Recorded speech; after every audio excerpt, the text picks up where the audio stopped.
Hi friends, ಎಲ್ರಿಗೂ Uttam Ganesh creations ಚಾನಲ್ಗೆ ಸ್ವಾಗತ. ಫ್ರೆಂಡ್ಸ್, ಇದು ಯಾವಾಗಲೂ ಡಿಸೈನ್ ಒಂದಿಗೆ ಬರ್ತಾ ಇದೆ ಸ್ಯಾರಿ ಕುಚ್ಚು. ಬಟ್ ಇವತ್ತೊಂದು ಈವ್ನಿಂಗ್ ಸ್ನ್ಯಾಕ್ಸ್ ರೆಸಿಪಿನ ತೋರಿಸ್ತಾ ಇದ್ದೀನಿ. ಫ್ರೆಂಚ್ ಫ್ರೈನ ಮಾಡ್ತಾಯಿದ್ದೀನಿ.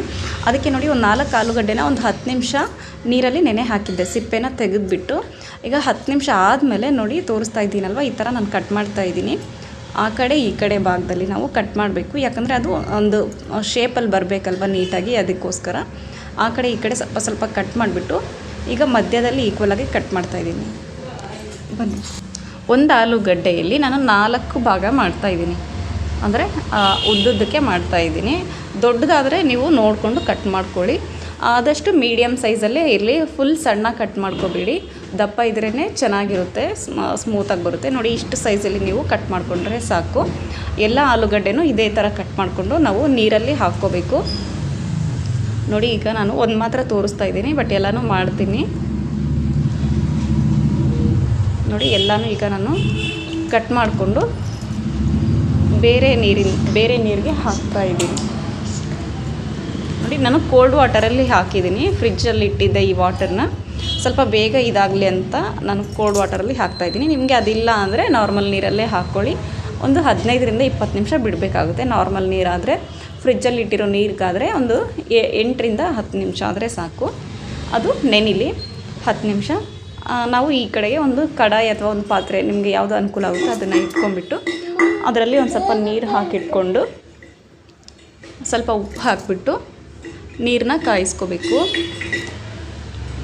ನೋಡಿ, ಈ ಥರ ಬಬಲ್ಸ್ ಬಂದರೆ ಸಾಕು, ಫುಲ್ ಕಾಯೋದೇನು ಬೇಡ. ಈಗ ಅದಕ್ಕೆ ಎಲ್ಲ ಈ ಪೊಟ್ಯಾಟೊ ಸ್ಲೈಸ್ನ ಹಾಕಿಬಿಟ್ಟು ನಾವು ಒಂದು 4ರಿಂದ 5 ನಿಮಿಷ ಬೇಯಿಸ್ಕೋಬೇಕಾಗುತ್ತೆ. ಫುಲ್ ಮೆತ್ತಗೆ ಮಾಡ್ಕೊಳ್ಳೋಕ್ಕೆ ಹೋಗಬೇಡಿ, ಸ್ವಲ್ಪ ಲೈಟಾಗಿ ಚೇಂಜ್ ಆದರೆ ಸಾಕು. ನೋಡಿ, ಈಗ ಇಷ್ಟು ಮಾತ್ರ. ಈಗ ಸ್ಟಾರ್ಟ್ ಆಗಿದೆ ಲೈಟಾಗಿ. ಈಗ ಇನ್ನೊಂದು 2 ನಿಮಿಷ ಇದು ಬಾಯ್ಲ್ ಆಗಬೇಕು.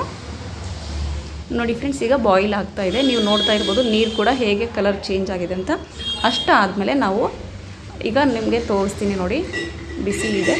ನೋಡಿ, ಉಗುರಿಂದ ಈ ಥರ ಪ್ರೆಸ್ ಮಾಡಿದರೆ ಆಲೂಗಡ್ಡೆ ಮೇಲೆ ಅದು ಸ್ವಲ್ಪ ಮಾರ್ಕ್ ಬೀಳಬೇಕು. ಆ ಥರ ಅಷ್ಟಾಗಿದ್ದರೆ ಸಾಕು. ನೀವೆಲ್ಲನೂ ತಗೊಂಬಿಡಿ.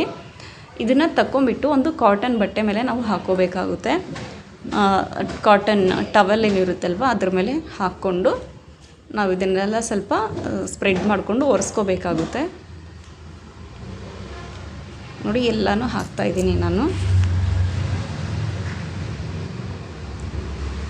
ಈಗ ಎಲ್ಲನೂ ಸ್ಪ್ರೆಡ್ ಮಾಡ್ಕೋಬೇಕು, ಒಂದ್ರ ಮೇಲೆ ಒಂದು ಇರಬಾರ್ದು. ಯಾಕಂದರೆ ನೀರಿನ ಅಂಶ ಯಾವುದ್ರ ಮೇಲೂ ಇರಬಾರ್ದು, ಎಲ್ಲನೂ ಡ್ರೈ ಆಗಬೇಕು. ಅಂದರೆ ಫುಲ್ ಒಣಗಬಾರ್ದು. ಬಟ್ ಈ ನೀರಿನ ಅಂಶ ಏನಿರುತ್ತೆ ಅಲ್ವ ಆಲೂಗಡ್ಡೆ, ಅದೆಲ್ಲ ಸ್ವಲ್ಪ ಹೋಗಬೇಕು. ನೋಡಿ, ಜೋರಾಗಿ ಮಾಡಬೇಡಿ, ಈ ಥರ ಲೈಟಾಗಿ ಟವಲಿಂದ ಪ್ರೆಸ್ ಮಾಡಿ. ಜಸ್ಟ್ ಈ ಥರ ಮೇಲ್ಗಡೆಯಿಂದ ಹಿಂಗೆ ಮಾಡ್ಕೊಂಡು ಬಂದರೆ ಸಾಕು. ಈಗ ಮತ್ತೆ ಈ ಕಡೆನೂ ಕೂಡ ನಾವು ಹಾಕ್ಕೋಬೇಕು. ನೋಡಿ, ಎಲ್ಲನೂ ಈ ಥರ ಪ್ರೆಸ್ ಮಾಡ್ಕೊಂಡು ಆದಮೇಲೆ ನಾನು ಈ ಕಡೆ ಟವಲ್ನ ಈ ಕಡೆ ಭಾಗದಲ್ಲಿ ಹಾಕ್ಕೊಂಡಿದ್ದೀನಿ. ಸ್ಟಾರ್ಟಿಂಗಲ್ಲಿ ಹಾಕಿರ್ತೀವಲ್ವ, ಅಲ್ಲಿ ಜಾಸ್ತಿ ತೇವ ಇರುತ್ತೆ. ಅದಕ್ಕೆ ಈ ಕಡೆ ಭಾಗದಲ್ಲಿ ಕೂಡ ಹಾಕ್ಕೊಂಡು ನಾನು ಮತ್ತೆ ಎಲ್ಲನೂ ಪ್ರೆಸ್ ಮಾಡಿಬಿಟ್ಟು ನೋಡಿ, ಇದೇ ಟವಲಿಂದನೇ ಈ ಥರ ಫೋಲ್ಡ್ ಮಾಡಿ ಇಡ್ತೀನಿ. ಅದು ನೀರಿನ ಅಂಶ ಏನಾದರೂ ಇದ್ದರೆ ಈ ಟವಲಲ್ಲಿ ಅದು ಎಲ್ಲ ಹೀರ್ಕೊಂಬಿಡಲಿ ಅಂತ ಈ ಥರ ಫೋಲ್ಡ್ ಮಾಡಿಬಿಟ್ಟು ಒಂದು 10 ನಿಮಿಷ ಹೀಗೆ ಬಿಟ್ಬಿಡ್ತೀನಿ. ಫ್ರೆಂಡ್ಸ್, ಮಕ್ಕಳು ಅಡ್ಡಾಡ ಬರ್ತಾ ಇದ್ದಾರೆ. ಈಗ ಸೈಡಲ್ಲಿ ಇಟ್ಬಿಟ್ಟು ಅದನ್ನು ಒಂದು ಪಾತ್ರೆಯಲ್ಲಿ ಒಂದು ಕಾರ್ನ್ಫ್ಲೋರ್ ಹಾಕ್ಕೊಳ್ತಾ ಇದ್ದೀನಿ. 1 ಟೇಬಲ್ ಸ್ಪೂನ್ ಆಗುವಷ್ಟು ಕಾರ್ನ್ಫ್ಲೋರ್ನ ಹಾಕ್ಕೊಳ್ತಾ ಇದ್ದೀನಿ. ಇದು ಆಪ್ಷನಲ್ ಫ್ರೆಂಡ್ಸ್, ನಿಮಗೆ ಬೇಕಾದರೆ ಹಾಕ್ಕೋಬೋದು ಅಥವಾ ಸ್ಕಿಪ್ ಮಾಡ್ಕೋಬೋದು. ನೋಡಿ, ಅದನ್ನು ನಾನೇನು ನೀರಿನಲ್ಲಿ ಮಿಕ್ಸ್ ಮಾಡ್ಕೊಳ್ತಾ ಇಲ್ಲ, ಡ್ರೈ ಹಾಗೆ ತೊಗೊಂಡಿದ್ದೀನಿ. ಡೈರೆಕ್ಟಾಗಿ ಅದಕ್ಕೆ ಈಗ ನಾನು 10 ನಿಮಿಷ ಆದಮೇಲೆ ಈ ಪೊಟ್ಯಾಟೊ ಸ್ಲೈಸ್ನ ಅದರಲ್ಲಿ ಹಾಕಿಬಿಟ್ಟು ನೋಡಿ ಈ ಥರ ಮಿಕ್ಸ್ ಮಾಡ್ಕೊಳ್ತಾ ಇದ್ದೀನಿ. ಒಣ ಹಿಟ್ಟಿಂದನೇ ನಾನು ಮಿಕ್ಸ್ ಮಾಡ್ಕೊಳ್ತಾ ಇದ್ದೀನಿ ಫ್ರೆಂಡ್ಸ್. ನೆನ್ಪಿಟ್ಕೊಳ್ಳಿ, ನಾನು ಕಾರ್ನ್ಫ್ಲೋರ್ನ ನೀರಲ್ಲಿ ಮಿಕ್ಸ್ ಮಾಡಿಲ್ಲ, ಸುಮ್ಮನೆ ಈ ಥರ ಮೇಲೆ ಉದುರಿಸ್ಕೊಂಡಿದ್ದೀನಿ. ಎಲ್ಲದಕ್ಕೂ ಸ್ಪ್ರೆಡ್ ಆಗಬೇಕು. ನೋಡಿ, ಆಮೇಲೆ ಈಗ ಒಂದು ಕಡೆ ಎಣ್ಣೆ ಕಾಯಕ್ಕಿಟ್ಟಿದ್ದೆ, ಹೈ ಫ್ಲೇಮಲ್ಲಿ ಇಟ್ಕೊಂಡು ನಾವು ಇದನ್ನು ಫ್ರೈ ಮಾಡ್ಕೋಬೇಕು. ನೋಡಿ, ಎಲ್ಲನೂ ಈ ಥರ ಬಬಲ್ಸ್ ಬರ್ತಾಯಿದೆ. ನೀವೇನಾದರೂ ಇದನ್ನು ಸ್ಟೋರ್ ಮಾಡಿ ಇಟ್ಕೊಳ್ಳೋದಾದರೆ ಸ್ವಲ್ಪ ಲೈಟ್ ಕಲರಲ್ಲಿ ಇರುವಾಗಲೇ ನೀವು ಇದನ್ನು ತಕ್ಕೊಂಡು ಫ್ರಿಜ್ಜಲ್ಲಿ ಇಟ್ಕೋಬೋದು. ನೋಡ್ತಾ ಇರ್ಬೋದು, ನೀವು ಇಲ್ಲಿ ತೋರಿಸ್ತೀನಿ ನೋಡಿ.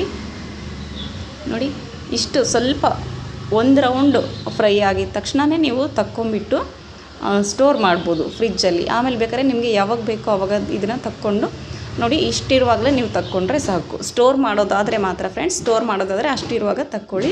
ಇಲ್ಲ ನಾವು ಇವಾಗಲೇ ಫ್ರೈ ಮಾಡ್ಕೊಂಡು ತಿನ್ಕೋತೀವಿ ಅಂದರೆ ಜಾಸ್ತಿ ಫುಲ್ ಕಲರ್ ಚೇಂಜ್ ಆಗಬೇಕು, ಆವಾಗ ನೀವು ಅದನ್ನು ತಕ್ಕೋಬೇಕು. ನೋಡಿ ಇಷ್ಟ ಆಗಿದೆ. ಇದಕ್ಕಿಂತ ಜಾಸ್ತಿ ಬೇಕಾದರೂ ನೀವು ಫ್ರೈ ಮಾಡ್ಕೋಬೋದು. ಈಗ ನೆಕ್ಸ್ಟ್ ಇನ್ನೊಂದು ಸ್ವಲ್ಪ ಏನು ಉಳಿದಿದೆ ಅಲ್ವಾ, ಅದನ್ನು ಕೂಡ ಎಲ್ಲನೂ ನಾವೀಗ ಫ್ರೈ ಮಾಡ್ಕೋಬೇಕು. ಈವ್ನಿಂಗ್ ಸ್ನ್ಯಾಕ್ಸ್ಗೆ ಬೇಗ ಇದಕ್ಕೆ ಒಂದು 15ರಿಂದ 20 ನಿಮಿಷ ಆದರೆ ಸಾಕು ಫ್ರೆಂಡ್ಸ್. ಯಾಕಂದರೆ 10 ನಿಮಿಷ ಪೊಟ್ಯಾಟೊ ಕಟ್ ಮಾಡೋಕ್ಕಿಂತ ಮೊದಲೇ ನೆನಿಬೇಕು. ಕಟ್ ಮಾಡಿ ಆದಮೇಲೆ 10 ನಿಮಿಷ ಅದು ನೀರಿನ ಅಂಶ ಎಲ್ಲ ಹೀರ್ಕೋಬೇಕು. ಅಷ್ಟು ಬಿಟ್ಟರೆ ಮಾಡೋದಕ್ಕೆ ಬೇರೆ ಏನೂ ಟೈಮ್ ಎಕ್ಸ್ಟ್ರಾ ಬೇಕಾಗಿಲ್ಲ. ನೋಡಿ ನಾನು ಎಲ್ಲನೂ ಈಗ ತಕ್ಕೊಂಡಿದ್ದೀನಿ. ಈಗ ಇದಕ್ಕೆ ಉಪ್ಪು ಖಾರ ನೋಡಿ ನಾನು ಮೊದಲೇ ಮಿಕ್ಸ್ ಮಾಡಿ ಇಟ್ಟಿದ್ದೀನಿ. ಯಾವಾಗಾದರೂ ಹಪ್ಪಳ ಸಂಡಿಗೆ ಕರೆದಾಗ ಹಾಕ್ಕೊಂಡು ತಿಂತೀವಲ್ವ, ಅದಕ್ಕೋಸ್ಕರ ಈಗ ಉಪ್ಪು ಖಾರ ಹಾಕ್ತಾಯಿದ್ದೀನಿ. ನಾನು ಜಾಸ್ತಿನೇ ಹಾಕ್ತಾಯಿದ್ದೀನಿ, ಮಕ್ಕಳು ಸ್ಪೈಸಿ ತಿನ್ನೋದು ಜಾಸ್ತಿ ಅಂತ. ನಿಮಗೆ ನೀವು ಎಷ್ಟು ಬೇಕೋ ಅಷ್ಟನ್ನು ಹಾಕ್ಕೊಂಡು ಚೆನ್ನಾಗಿ ಮಿಕ್ಸ್ ಮಾಡ್ಕೊಳ್ಳಿ. ಸ್ವಲ್ಪ ಚಾಟ್ ಮಸಾಲ ಹಾಕ್ತಾಯಿದ್ದೀನಿ. ಚಾಟ್ ಮಸಾಲ ಕೂಡ ಆಪ್ಷನಲ್ಲು, ಬೇಕಾದರೆ ಹಾಕಿ, ಇಲ್ಲಾಂದರೆ ಸ್ಕಿಪ್ ಮಾಡಿ. ಬಟ್ ಅದು ಹಾಕಿದ್ರೆ ಮಕ್ಕಳು ಇಷ್ಟಪಟ್ಟು ತಿಂತಾರೆ ಅಂತ ಹಾಕ್ತಾಯಿದ್ದೀನಿ. ಸೊ ಗೊತ್ತಾಯ್ತಲ್ವ ಫ್ರೆಂಡ್ಸ್, ಇವತ್ತಿನ ಫ್ರೆಂಚ್ ಫ್ರೈ ರೆಸಿಪಿ ಹೇಗಿತ್ತು ಅಂತ ನೀವು ಖಂಡಿತ ಟ್ರೈ ಮಾಡಿ. ಆಮೇಲೆ ಹೇಗೆ ಬಂತು ಅಂತ ಕೂಡ ಕಮೆಂಟ್ ಮಾಡೋದನ್ನು ಮರಿಬೇಡಿ. ನಾನು ಯಾವಾಗಲೂ ಸ್ಯಾರಿ ಕುಚ್ಚನ್ನ ಹಾಕ್ತಾಯಿದ್ದೆ, ಬಟ್ ಇವತ್ತು ಈ ಥರ ಈವ್ನಿಂಗ್ ಸ್ನ್ಯಾಕ್ಸ್ನ ಹಾಕಿದ್ದೀನಿ. ನೋಡಿ ಎಷ್ಟು ಸ್ಮೂತಾಗಿ ಬಂದಿದೆ, ಹಾಗೆ ಕ್ರಿಸ್ಪಿಯಾಗಿ ಕೂಡ ಇರುತ್ತೆ. ಮೇಲೆ ಕ್ರಿಸ್ಪಿ ಇರುತ್ತೆ, ಒಳಗಡೆ ಸ್ಮೂತಾಗಿರುತ್ತೆ. ಸೊ ಖಂಡಿತ ಇಷ್ಟ ಆಯಿತು ಅನ್ಕೋತೀನಿ.